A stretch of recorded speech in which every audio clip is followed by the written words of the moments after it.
Hey everybody, Mystic Mark here with the Night Owl Sessions. For those of you who are new to the channel, we are a group of psychics, mediums, intuitives. We got a shaman, an astrologer. We all come together online and we do readings for the public. So if you're interested in that kind of stuff, please check out our YouTube channel. We would love to connect with you. It's our goal to connect you with loved ones who have crossed over into spirit, angels, guides, your higher self. We want to help you find your divine life purpose. So tonight, this video is going to be all about the start of our new discussion series. Tonight's topic is going to be shielding and protection. So we wanted to create something that gave you guys a chance to get to know all of us a little bit better, as well as maybe learning a thing or two about a topic that you might not have been familiar with. So let's not waste any time. Let's get right into it, and let's see how the Night Owls protect and shield themselves. Hey, it's Mystic Mark here, and I'm here with the rest of the Night Owls. Well, minus two. We got Heidi Campbell from Divine Charts. We got Chris Robinson. We got Clairvoyantly Colleen, and then we have Nicole. And we wanted to get together tonight and start talking about, different ways that we protect ourselves and different methods that we use, different reasons as to why you would want to protect yourself. We wanted to have this discussion series so we could start sharing some of the things that we've experienced with the rest of you, if you would be interested in jumping into these topics. So with that being said, Colleen, I'll pick on you first. What do you do to protect yourself and why? Hi guys. So easily, I just do a quick surround, ground, and shield. And I just mentally do this fast. So if I'm doing a reading, if I'm going around a group of people, I just put myself in a white light bubble. I find that it helps me just protect my own energy and just to keep negative thoughts or, people away from me. And I like to protect myself because I don't want anything to attach to me. I have children. I don't want them to see things that they shouldn't or feel that type of energy. So I really, truly like to protect myself in that way. But so to surround yourself, you can envision white light with golden, and you can put yourself in a bubble. You can do whatever you want to do, or you could swirl it around you like a tornado. I do both. It just depends on how fast I want to finish. And then you can ground yourself and just picture, your feet or anything being anchored into the ground. And then I just go ahead and put a vest on of protection and call in Archangel Michael. That's what I do very quickly. I do a couple of things, but that's the first thing I try to do when I'm in any situation. Yeah, Archangel Michael, he'll never let you down, right? He's God's most badass top angel, so he's always got your back. And I hope for anybody, anybody in this world, not just me or you, but all of us, he'll support. Yeah, I like that method as well too. I've learned it, and I find it to be an easy method to do while on the go. So a lot of the times when I first wake up in the morning, I'm so tired I don't really remember to do that same method. But when I'm in the car or if I'm at work, I find it comes in handy because you can think about it and do it in like seconds. So yeah, I agree. That's what's important. You don't want to, some people like to say prayers and all these things, and that's fine, but this is just a quick way to just protect your own energy from the outside world, and it's very fast. It just depends on how you want to do it and how long you want to do it for. So what's interesting about the surround, ground, and shield method? I also do that in varying situations. Every time that I do that method, it comes out a little bit different. So whereas one time I will surround myself in just a bubble, like an ordinary bubble.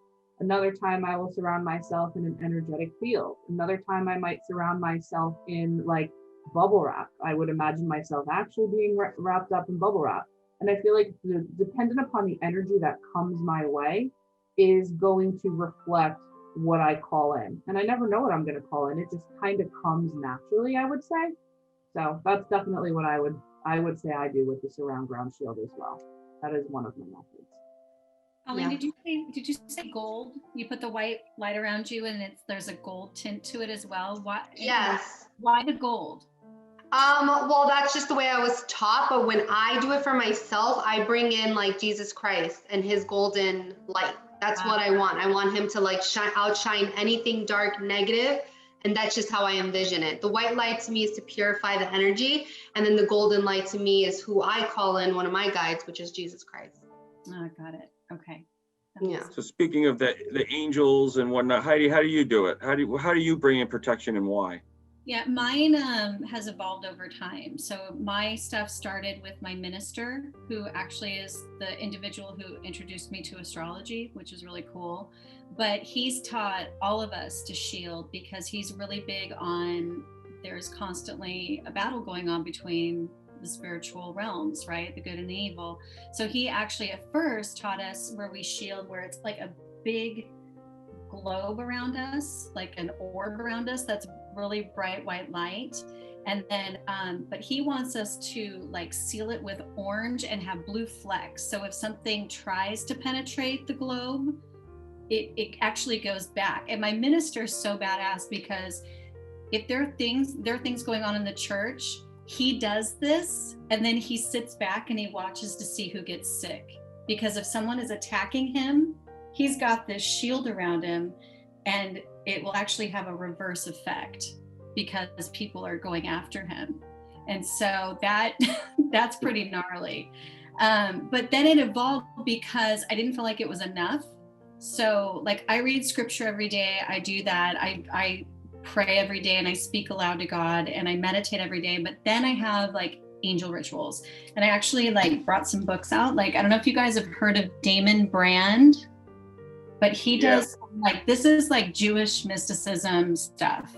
And so I do what's called a sword banishing every day, which is like you envision the sun shrinking and going into your heart. And then you call on two angels at your side who have swords, and then another angel behind you, and your whole body fills with white light. And then when you do the fourth angel, you actually expand the light outside of your body, and it can go as far as you want. So like I like breathe and imagine the white light going through my entire house, putting orbs around me, my children, the dog, even my car. And then I will even extend it to like my parents, right, who are susceptible to COVID. So I'm even shielding them. And then when I'm done with that, I do a really cool thing called the Symbol of Power, which brings in Archangel Uriel, Michael, Raphael, and Gabriel. And the last one is Metatron. And so it's like you basically imagine these beams of light going through your body, and then Metatron comes from on top and just like puts a circle of power around you of like white light.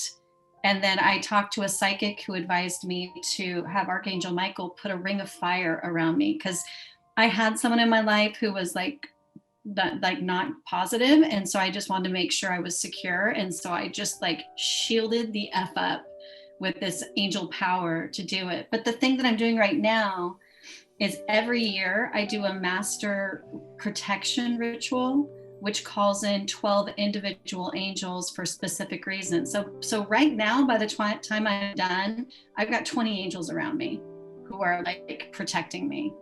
And then I'm ready to go. And what this happens when I do the master protection ritual is that there's usually like I lose people who are not supportive of me. And that's happening right now. I'm losing people from my past. It's exposing people who may be talking negatively about me. And it's just the angels pruning and protecting me. And that's my ritual, guys.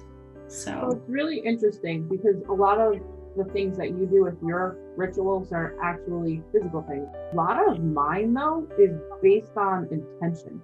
I just put it in my mind, and I don't necessarily have to do a whole meditation for it or a whole ritualistic approach to it. I just set the intention, and by setting the intention that nobody will come near me and harm me just real quick, that's all I really need. And I think that it helps situationally in life, because when you're doing things like just something so simplistically as going to work, and I'm around a lot of people every single day, that helps tremendously to keep their energy to them and away from me, and not to take it out on me. But the only other thing that I would say that maybe I would do is I wear necklaces. Like I wear black tourmaline a lot, because that definitely repels the negative. We hope you enjoyed this discussion. Don't forget to smash the like button and subscribe if you're interested in seeing part 2, where we will be talking about protection through the use of crystals. See you then.